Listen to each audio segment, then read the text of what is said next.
Today, I'm going to show you how I record and edit my gaming videos for this channel. And if you've watched a lot of my videos, you know that my editing style is actually pretty simple, but I do get a lot of questions of what my record settings are in OBS for my game footage, what editing software I use, how I edit the videos, and what my export settings are for YouTube. So today, I will hopefully answer all of those questions. So without further ado, let's jump in. So starting off in OBS here, which is the recording software I use for my games, I'll go over the settings that I use to record. And your OBS interface might look a little bit different than mine. I have an extra plugin installed that allows me to stream to YouTube and Twitch at the same time. So maybe that'll make for another video. But in the meantime, if we head over to settings and then output and recording, these are my record settings. I record in fragmented MP4, which basically means that if the file were to get corrupt or if OBS were to crash in the middle of recording, then it will save all of my footage up to that point, which is really, really nice. That's any fragmented format, which I highly recommend if you can. And then for my encoder, I use NVIDIA NVENC AV1 encoding. AV1 is really awesome because it allows you to record at a much lower bitrate and stream at a lower bitrate to still have a really high quality, a really high perceived quality in the video. So basically allows me to save file space on my recordings, which is really nice, especially if I'm trying to store all of my YouTube videos on a hard drive somewhere. I can lower the bitrate to save file space and still maintain a really high quality image. And then the audio encoder is just FFmpeg AAC, which is pretty straightforward. I have my bitrate here, which is just constant bitrate, and I record with 40,000 kilobits per second, and I do the recordings in 1440p. So yeah, if I go to my, let's see, video here, you can see my base monitor is 4K, but then I do the output scaled resolution at 2560 by 1440, and then the Lanco sharpening at the 36 samples and 60 frames per second. So basically, yeah, AV1 encoding is really nice that I can set the bitrate to only 40,000 kilobits per second and maintain a really, really high quality image and small file size. I have the keyframe interval just set to 2, the preset on the slowest and best quality, and then my tuning high quality single pass profiles main. I have psychovisual tuning checked, and then max B frames is set to 2. So those are the record settings. And now for the game capture itself, you can see down here, I'll go over sort of the windows and audio sources that I have going into OBS. So right up at the top here, you can just see I have a display capture. You can ignore that. That's only here for the sake of this video so that I can actually capture everything else that's in here. But then I have my mic source because I like to add my mic as a separate audio source to each scene. And then I have my gaming capture, which in this case is just titled Enshrouded. That was the last game I was recording. So I have the game capture here. And then I also have another Discord capture. So these top three are all audio. So mic, game audio, and Discord audio. And if I go basically right click it in properties, you can select the Discord window or the window that you want to record audio properties from. And so, for example, when I'm recording my game videos with a friend like Crimson, all of his audio will be recording to a separate track than my audio, so I can adjust volumes and everything post in the editing, and I'll show you that later. Then I have my face cam, which I can turn on and off if I want the face cam or not for live streaming versus recording. And then my game capture right here. And I can always just go to properties and then select the game that I want to capture there. And everything else is pretty much just default. So those are my sources here. We're recording 3 audio sources, technically 4 actually, because we have desktop audio, you can see right next to it, Discord audio, Enshrouded audio, and my mic. So 4 audio tracks to 1 video track, and that's how I'm actually recording the game itself. So now let's hop over to DaVinci Resolve, which is my editing software, to show you how I edit the game footage. Okay, we are now in DaVinci Resolve, and this is what it will look like when you open up a brand new project. I'm just on the little cut tab here, and then you'll notice there's a folder that's titled Chiselchip YT at the top left here. And that is actually a preset that I've created to save myself a bunch of time, since a lot of my settings in DaVinci are similar for each gaming video. And I'll show you what this preset does, and also how to do it all from scratch, of course. But I did want to mention that I do have a preset to save time. And there's lots of other videos out there on how to create presets, so I won't be talking about that in this video. Unless there's enough interest, maybe I'll do another video on it in the future. But first, I'll double click that. You'll see I have effects, which is just my little subscribe button animation. So I'll have that in there. And then I also have timelines. And so I've created a preset for a 1440p at 60 frames per second timeline. So the first thing I'll do is just double click that, and I'll show you all what this does soon. So there we go. It now just opened up my timeline settings from my gaming projects. And those settings basically make the timeline, it turns the timeline from the default, I think 1080p into a 1440p at 60. And now it's time to drag a gaming clip in. So I'll just open my folder, drag a clip of gaming footage in that I recorded for some Enshrouded. And then you'll see up here, it added that clip, and then it also added my timeline. It created my timeline here. And if I right click and go to timeline settings, you can see it's already set to be 2560 by 1440 at 60 frames per second. So that's what the preset does. It saves me from having to right click my timeline, go in here and change it all manually, set it to custom and then change all these settings. So that's really helpful. But yeah, if you don't have the preset, that's what you would do. You would just right click your timeline and then go right into here and change it to custom and set your resolution and then hit OK. You can also do that right after you're done editing your video before you export it. If you have a lower end computer and you might want to edit in 1080p and then set your timeline to be 1440p if your footage was recorded in 1440p, obviously right before you export. So now that I've dragged my clip in, we're going to head over to the Edit tab. And you can see here, this is where most of the work is done.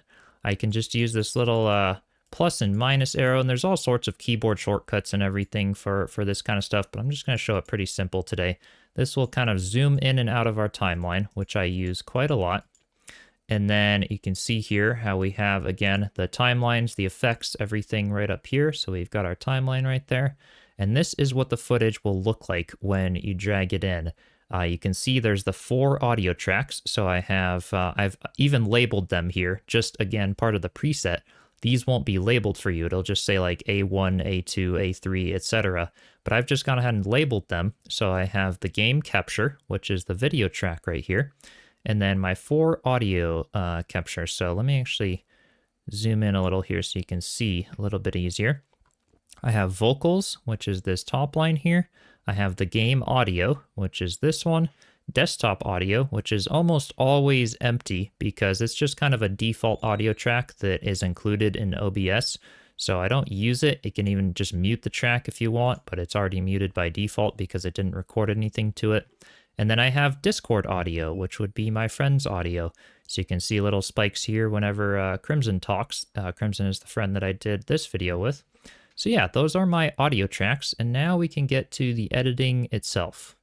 So I'll start by creating a starting point to my video, and I'll just hit B on the keyboard. That will bring up the blade tool, and then I can just make a little cut. Maybe I want this to be the starting point, and then I can hit A, and that brings up the selection tool. So I can select this little clip and delete it, and this will be the start of my little example video for today. And I'll just take the little fader and drag it over a little bit to fade in the game audio right at the beginning of the video. And this is what we have right now. All right, so I think we kind of figured it out now. Every time we get back here, his health bar is just back to full, but you can see there's, and there you can hear the game audio kicks in. My voice sounds pretty good.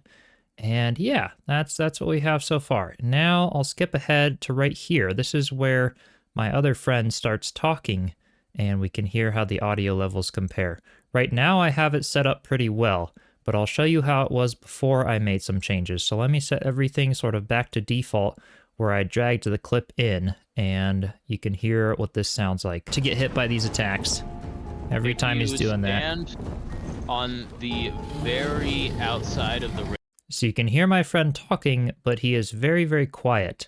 So one way to adjust his volume is to drag the volume on the actual clip up and down, but I recommend against that because basically that only adjusts this particular clip.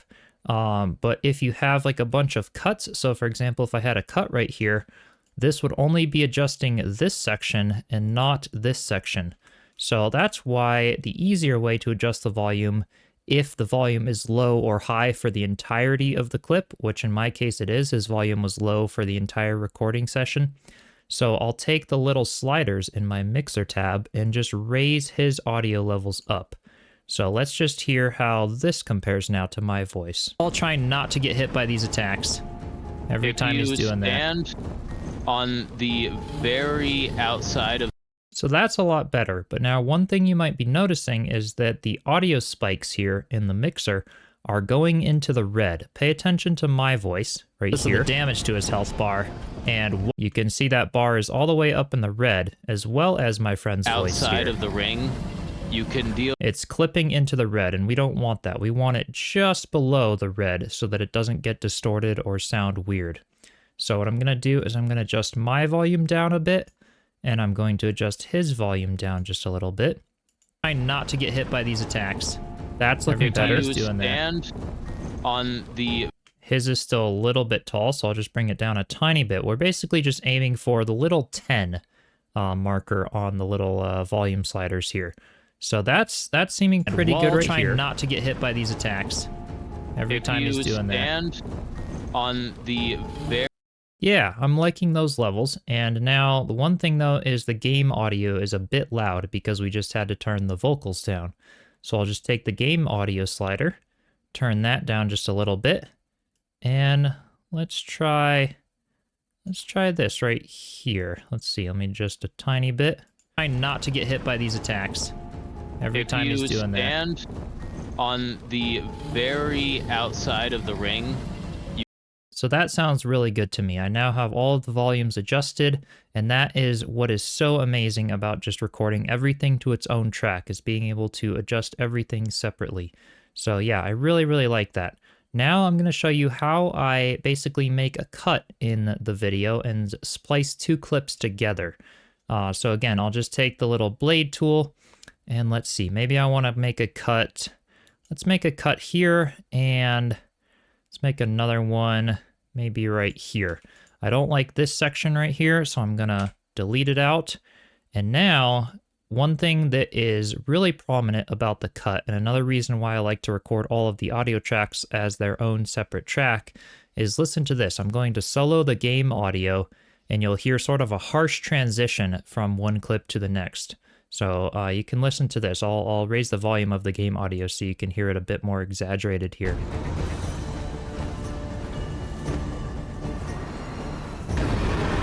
So you can see now the dragon breathing fire just comes in really abruptly and really loud.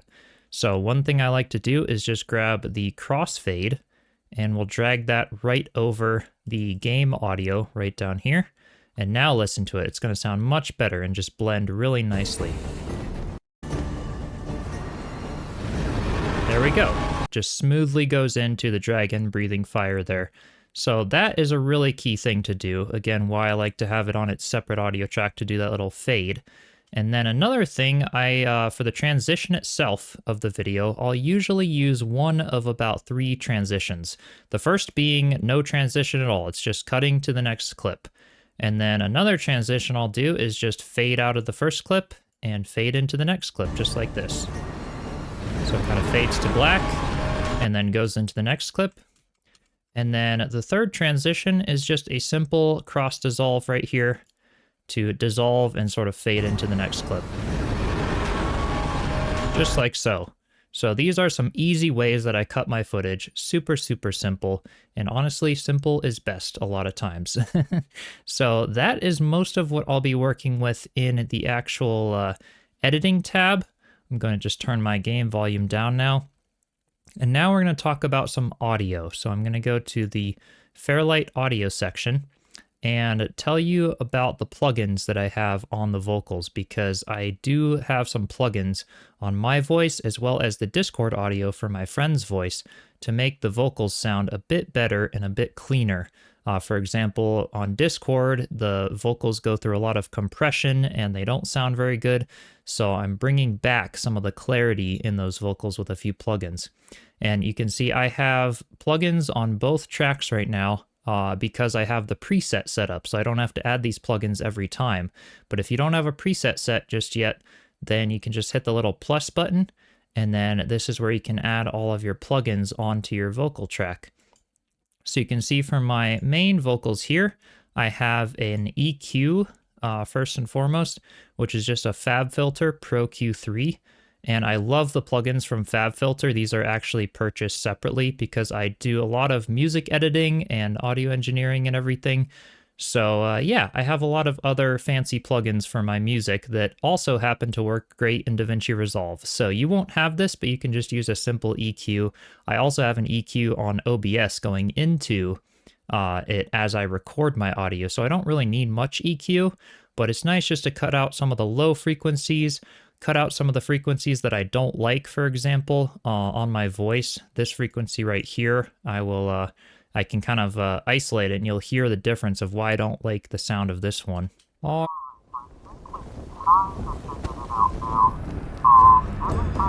So it just sounds all boxy and weird. So I'm lowering that frequency and then boosting a bit of the high notes just to give some clarity back into the voice. So yeah, that's kind of all I'm doing there. Just a very subtle sweetening EQ. And then I have a compressor where I just have a 3:1 ratio because I already compress my vocals going into it. And then a threshold of -18 decibels, an attack of 165 or 0.165 milliseconds, and a release of 92 milliseconds. So that's just another one from FabFilter, the Pro C2. But again, if you don't have FabFilter or other fancy plugin bundles, you can just go into like Dynamics here, and then Fairlight Effects, and then you'll see Limiter, Multiband Compressor, Soft Clipper, all of the things that come default with DaVinci Resolve. And I believe these are all default in the free version of DaVinci as well. I do have the paid version for my other mixing and editing and everything that I do outside of this channel, but I believe all of this will work in the free version. And then same thing for my friend, I have the EQ, where I'll often just boost, if it's a male, I'll kind of boost the low ends or whatever, or a female, I will, change these settings depending on what it is. And then same thing, I have a compressor, which is compressing it a bit more harsh than my compressor because I don't have the Discord audio running through a compressor directly into OBS. So that's that. And then on the end of both, I just have a de-esser, which is a plugin from Waves. I just have the de-esser stereo from Waves there. Another one that I purchased. I think there's other ways to do a de-esser in DaVinci Resolve directly now. But yeah, this is a really, really nice plugin, and if I have it, I may as well use it. Basically what that does is just cuts the harsh sibilants, all the S's and T's and everything, to make them sound a little bit more soft and less harsh. So you'll see what it's doing here. As I lower this threshold, it's cutting the frequency, which I have set to be 5500 right here, and you'll see a little bit of a red slider every time I say an S or a T, where it's taking that sound and lowering the volume of it and making it a bit softer. All right, so I think we kind of figured it out now. Every time we get back here, his health bar is just back to full. So you can see there, every time I'm saying a T or an S, it just boosts the volume, or negates the volume, I should say, all the way down, and just makes it a lot nicer. So I have that on my vocals as well as the Discord vocals. So that is the audio settings. One more tip before we head over to the export settings that I wanted to share with you is when you're dealing with hours of footage, if you're recording really long sessions, another really helpful thing that I like when chopping my footage and everything is to have a much faster playback speed so that I'm not sitting there for a long time watching all of the footage. To do that, as you're playing, you can hit L on the keyboard and it will speed up the footage. So check this out. Here's normal playback, but you can see there's another little bar right below his health bar. And now I'm just going to hit L a few times and you can see how the footage just speeds up like crazy. And that little bar, as we shoot him with the stun arrows, it actually starts filling and her brain. And we can just keep hitting L and it speeds it up like crazy. And that's just the editing speed. That's not actually speeding up your clip itself. You can see now it's back to normal speed because I paused the video. every If time he's you doing that. stand, But it's a really useful tip when I'm just kind of skimming through footage to be able to hit L on the keyboard and speed it up a bunch, and it literally cuts the editing time in half. And again, this is by no means like an overall beginner tutorial on DaVinci Resolve. I may choose to do more videos like that, especially on my other channel, which I'll leave a link to in the description for those of you interested. I have another personal channel where I hope to sort of revive that channel and do more posts and tips and tricks about growing as a creator on YouTube and music editing and all of the other things I'm passionate about. So do head over there and subscribe. But with that said, let's head over to the export settings. You just go to the Deliver tab, and I'll show you the export settings, which are really important for saving file space as well as for making sure the video shows up as really high quality on YouTube. So I could just give it a title here. Let's just title it Test, and then I could put it in my folder here. Let's just go YouTube Uploads, Chiselchip, and yeah, I'll just save it in that folder there.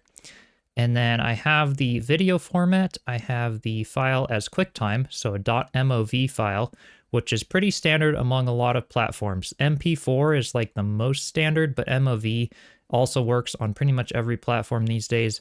And .mov will just give a slightly higher quality than MP4, especially for audio.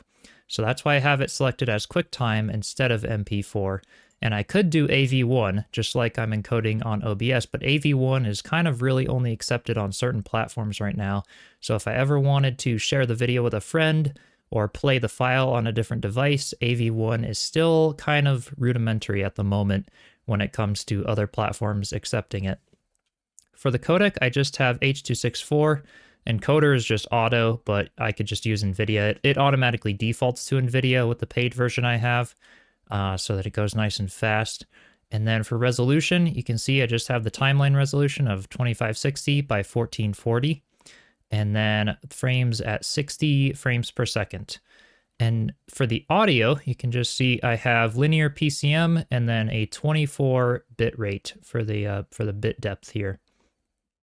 So that's all I'm using for that. And then for the quality, you don't want the quality to be at automatic, because if I select it to be automatic and best, it's going to give a huge file size. So we want to restrict it to around 60,000 kilobits per second for our video. That is the sweet spot for making it be really good quality and also saving file space. Remember, we recorded it at 40,000 kilobits per second, but that was in AV1. And so now we're exporting it in MOV at H.264, which we need a slightly higher bit rate to compensate for the loss in quality of that. So I'm just upping it to 60,000 rather than the 40,000 that we recorded it at. But this is really nice because a lot of, if you just select automatic and best, it's going to do it at like 120 to 200,000 kilobits per second, which is going to be a massive file size, and you really don't need that. So I've done a lot of experimenting, uploading to YouTube, trying to notice the difference in quality. And I noticed that about 60,000, if I go above that, I don't really notice a big quality difference in terms of an increase in quality. But if I go below that, I'll start noticing it being a little bit grainy looking, especially with YouTube's compression. So 60,000 is the sweet spot. That puts it at about 20 gigabytes for the file for every hour that the video is, which is not too bad. And then I also will go down here into the advanced settings and force debayer to highest quality and force sizing to highest quality. These will just make sure that while the video is exporting, it's not doing anything to try to speed up the process and compromise the quality that we set in these previous settings here, which is really great. Then I can just select add to the render queue and render all, and it'll go ahead and render it into that folder. And shouldn't take too long. Usually it takes about 10 minutes-ish for every hour of video that I have edited in here, especially with how simple this editing style is. Right now it's just saying 7 minutes, even though my clip is shorter, because I'm also screen recording this and doing a whole lot of other stuff with my computer that's utilizing the resources right now. But yeah, I hope this video was helpful for you all. It's very simple. Like I said, it's just what I do personally for my simple gaming videos. And do be sure to subscribe and let me know if there's any other tutorials or videos that you might like to see. And as I said, check out my other channel as I start posting some more tips and tricks on DaVinci Resolve and music and other things that I'm interested in over there. All right, well, with that said, I will see y'all in the next one. Cheers.